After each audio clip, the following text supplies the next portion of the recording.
Salut les mecs et bienvenue au One Million Studio. On va parler du UFC 294, du co-main event surtout qui oppose Kamaru Ousmane à Khamzat Chimaev. Et très honnêtement, bien que Khamzat Chimaev s'est entraîné pendant plus d'un an, il a pris les poids nécessaires pour faire sa montée, la préparation nécessaire pour combattre Paulo Costa. Et ben moi je vais vous dire un truc, hein, et ça va surprendre pas mal de monde. Mais Kamaru Ousmane a une chance, mais je dis bien une petite chance d'exploiter le côté vulnérable de Khamzat Chimaev. Et si moi, j'ai détecté ce côté vulnérable, Trevor Whitman et Henry Hoof ont dû détecter, j'imagine bien. Bon, d'abord, pour pouvoir exploiter cette petite faille, il faudrait que Ousmane stoppe la lutte de Khamzat Chimaev. Tu connais Khamzat et tu connais Kamaru Ousmane. Khamzat Chimaev, il commence tous ses combats d'une manière agressive. Il rentre dedans. La fougue de la jeunesse, quelque part, j'ai envie de dire. Kamaru Usman, un peu plus réfléchi, un peu plus discipliné, il commence doucement, tac, il tâte les terrains, il regarde ce qui se passe. Avec le temps, il est devenu beaucoup plus un striker qu'un grappleur. D'ailleurs, ceux qui parlent de sa lutte contre Demian Maia et autres qui se sont déroulés dans l'année 2018. Nous sommes en 2023, les amis, il faut se remettre à la page. Kamaru Usman, avec le temps, il utilise moins en moins sa lutte, sûrement dû à ses genoux hors service. Mais, je dis bien mais, Kamaru Usman, bien que ça soit un bon lutteur et tout ce qu'on veut, il a quand même eu des difficultés à mettre au sol Leon Edwards. Dans le troisième combat, je parle bien. Dans le deuxième, il a réussi à imposer. Mais on était en haute altitude. Il s'entraîne en haute altitude. Ousmane, c'était le seul mec qui n'avait pas de problème de cardio ce soir-là. Donc, comme je le disais, il n'utilise pas trop sa lutte. Et c'est bénéfique pour lui parce qu'il est meilleur striker. Selon moi, il a un meilleur striking que Khamzat. Khamzat, d'après ce que j'ai vu, et j'ai regardé le combat avec Gilbert Burns à plusieurs reprises, voilà quoi. Bien, mais bon, Ousmane a l'air beaucoup plus discipliné avec ses points. Bref, les deux petits détails que j'ai détectés. Pour l'exploiter, il faudrait que Ousmane d'abord stoppe la lutte de Khamzat. En règle générale, Khamzat, il arrive avec un plan dans un combat. Il rentre dedans, il veut imposer, et bim, il veut soulever les gens, faire ce qu'il a à faire. Le mec se croit invincible. Ça me fait bien rire. Mais, si Ousmane arrive à stopper, comme Gilbert Burns a réussi à le faire, c'est-à-dire lui montrer qu'il va galérer quoi, au sol avec lui, et ben Khamzat, il jette le plan en l'air. Et là, ils s'engagent en règle générale dans une bagarre. Et ça, c'est bien. Parce que pendant le combat contre Gilbert Burns, bien que il allait à la guerre, et je respecte, et c'était un très bon combat, c'était excellent, on a kiffé. Il y a une chose que j'ai bien remarqué en vrai. Les gros swings que Gilbert Burns envoyait, ça rentrait que très peu de fois. Par contre, quand Gilbert Burns travaillait en ligne directe, une, deux, ça rentrait tout seul. Mais vraiment tout seul. Plusieurs reprises d'ailleurs. Ça vous rappelle pas quelque chose? Kamaru Usman, pour éteindre Colby Covington au premier combat, en ligne droite. Il swing pas trop, hein, Ousmane, hein. C'est des lignes droites. C'est bien pour lui. Ça va marcher. Deuxième chose qui a marché avec Khamzat contre Gilbert Burns, c'était le crochet du gauche. À plusieurs reprises. Khamzat, quand il strike, il se jette.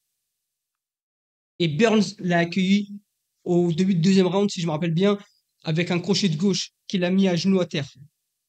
Après, plus tard dans la round, il met un swing du droit en crochet droit et bref, il les met au sol carrément en knockdown. Mais au début de round, c'était un crochet du gauche qui a mis un genou à terre à Shimaev.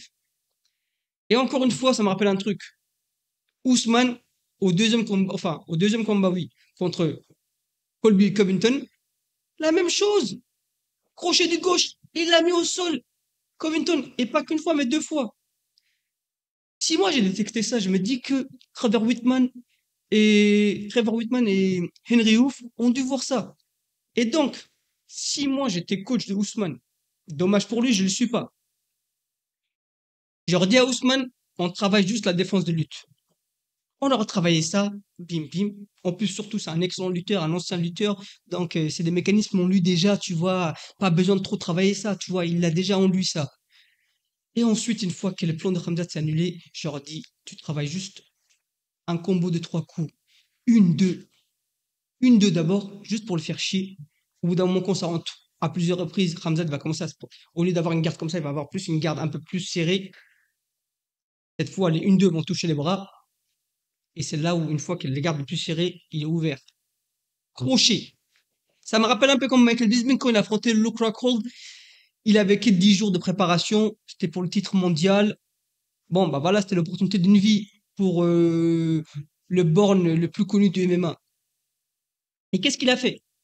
Il a dit que son coach, Luke Roufus, Luke Roufus avait repéré cette même chose chez Rockhold. En fait, les gauchers, ils ont ce problème en règle générale. Tous les gauchers ont ce problème. Leur bras droit, là, leur bras gauche est toujours sur le menton comme ça, bien protégé. Mais le bras droit, souvent le gaucher, même d'ailleurs, moi, je me mets en gaucher quand je spar et tout avec mes potes. Et ben, on a toujours ce bras droit qui est tout le temps, il est jamais là, quoi. Il est tout le temps, voilà. On voit, et là, il se balade de tous les sens, mais il est jamais là. Et bah, Bisping a dit que De Groufes avait repéré ça, et ils avaient juste travaillé un simple combo. Un direct suivi d'un crochet. Et tu peux regarder le mec Bisping contre Luke Rockhold 2 à plusieurs reprises. Bisping, il tente. Au début, ça marche pas. Puis à un moment donné, ça rentre. Et ben voilà, il est devenu champion du monde comme ça. Donc en vrai, Ousmane, il devrait juste travailler la défense de la lutte. Comme ça, Khamzad, il comprend que bon, ça sert à rien de lutter, il va falloir aller à la guerre. Et il le dit même dans le premier épisode de UFC Embedded. Il le dit, ouais, we're gonna fight until I die or somebody die.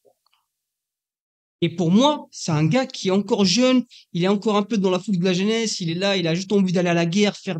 C'est Ramzat, quoi. C'est ça qui est kiffant avec lui. Quelque part, moi, je suis pas très fan du type, mais j'adore quand même le style, tu vois. Il arrive, il est prêt à faire des guerres et tout, il a faim. Et donc, je me dis, Ramzat, on peut tellement l'exploiter dans ce genre de moment, surtout quand on a un gars expérimenté comme Kamaru Usman. Vraiment. J'espère que Duke, non, Henry Hoof et Trevor Whitman ont repéré ça parce que vraiment mais c'est une aubaine, mec. C'est vraiment magnifique. C'est exploitable, mais à un niveau, tu imagines même pas. Tu annules sa lutte. Il est obligé de striker avec toi. Tu envoies juste les 1-2 à plusieurs reprises. Il fait que de le manger, que de le manger. Et au bout d'un moment, il resserre sa garde et crochet. Ou au pire, tu travailles avec le 3, je m'en fous, moi. 1-2 et bim, le crochet. Il se démerde, c'est lui le combattant, c'est pas moi. Mais tout ce que je veux dire par là, c'est que Ousmane, je te le jure, ces coups-là, il les maîtrise. Il les a déjà utilisés, il a déjà éteint le même mec. Bon, c'est le même mec, mais il a déjà éteint le même mec à 2 reprises avec ça. Il n'a pas éteint Covington la deuxième fois, mais t'as compris ce que je veux dire, quoi. Il a réussi à knockdown dans 2 combats différents le même mec avec juste ces coups-là, c'est-à-dire le direct et le crochet là. Et Ramzat, ça a marché sur lui avec Burns. Moi, j'ai dit vraiment, hein, s'ils ont vraiment réfléchi à ça, Ousmane, il gagne. Pour le plus grand plaisir des mecs comme moi, hein, les haineux, c'est qui n'aiment pas Khamzat Chimaev. Ça va être magnifique. Mais, quand même, je tiens à dire, faut que je reste objectif. Le combat va commencer. Et si Ousmane, vraiment, s'est fait soulever, se fait mettre par terre, ah frère, c'est le début de la fin pour lui, hein. Il va manger des coups, il va manger, ça va être un ground and pound, ça va être contre la cage, bim bim. Bref, il va manger cher et il va perdre. Et je le vois mal, comme un Gilbert Burns faire un sprawl de malade, faire un retournement sur lui-même, bref, tout ce que Gilbert a offert au premier round, là, au début du premier round. Je le vois mal faire ça. Ousmane avec le temps, en vrai, beaucoup parlent de, oui, c'est un excellent lutteur, il a fait ces six là, mais Ousmane avec le temps, ouais, il s'est dégradé un peu, quoi. J'ai pas envie de faire le mec un peu méchant, mais d'ailleurs, son règne autant que champion. Il y en a beaucoup qui disent ouais, légendaire. Écoutez les mecs, en vrai. Il a battu. Vous voulez savoir qu'il a battu? Il a battu le plus léger de Walter, Colby Covington. Il a battu un ancien lightweight, Jorge Masvidal. Un autre ancien lightweight, Gilbert Burns. Ça s'arrête là. Ça s'arrête là, mec. Alors, me sortir que oui, il a battu en 2018 Demian Maia. Ouais. Il a battu Rafael Dos Anjos, ancien lightweight. Il a battu Tyron Woodley. Jake Paul l'a battu. Genre, parle de quoi les mecs là, sérieux? Ousmane, avec le temps, il s'est dégradé. Et c'est pas pour être méchant avec lui. Moi, quand je dis c'est dégradé, c'est un constat. Mais par contre, je pense en vrai que il a les armes pour tabasser Shimaev s'il veut. Et même, j'ai rêve d'une renaissance où il tabasse Shimaev. Après, les title shots avec Strickland, ça, c'est une autre histoire. Il a battu Strickland avant, mais est-ce qu'il va battre les Strickland d'aujourd'hui? Non, je pense pas. Non, non, non, en vrai, non, je pense pas. Il- Strickland d'aujourd'hui, il n'y a aucun moyen qu'un gars comme Ousmane le bat aujourd'hui, tu vois. Mais bref,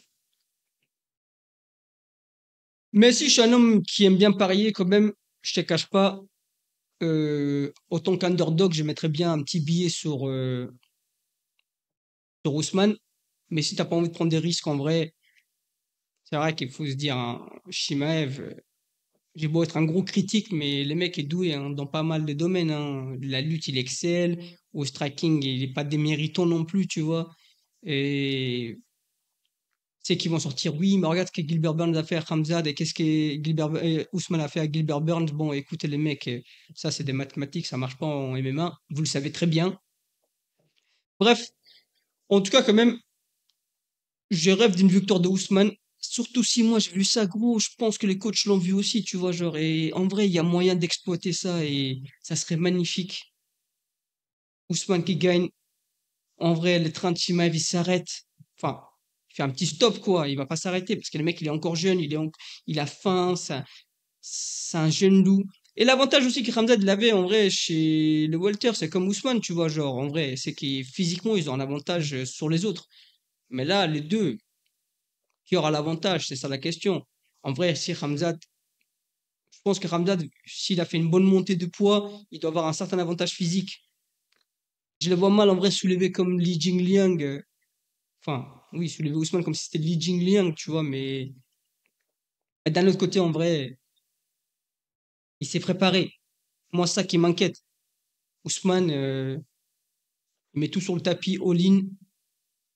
En vrai, il doit se dire dans sa tête, vu ce que l'autre a fait, vu ce que Gilbert a fait à Shimaev, je peux le fumer. Et ses coachs, c'est vraiment des. Trevor Whitman, c'est un génie en termes de striking. Donc, à mon avis, il a dû repérer ça. En tout cas, j'espère une victoire de Ousmane. Sinon, de toute façon, c'est Khamzat qui le roule dessus. Sur ce, les mecs, abonnez-vous, likez, faites grandir la chaîne. On va mettre des posters derrière. On va se mettre bien. Les 1 Million Studio, pour l'instant, pas encore 1 million, les frères, ou quoi? Abonne-toi et like, gros.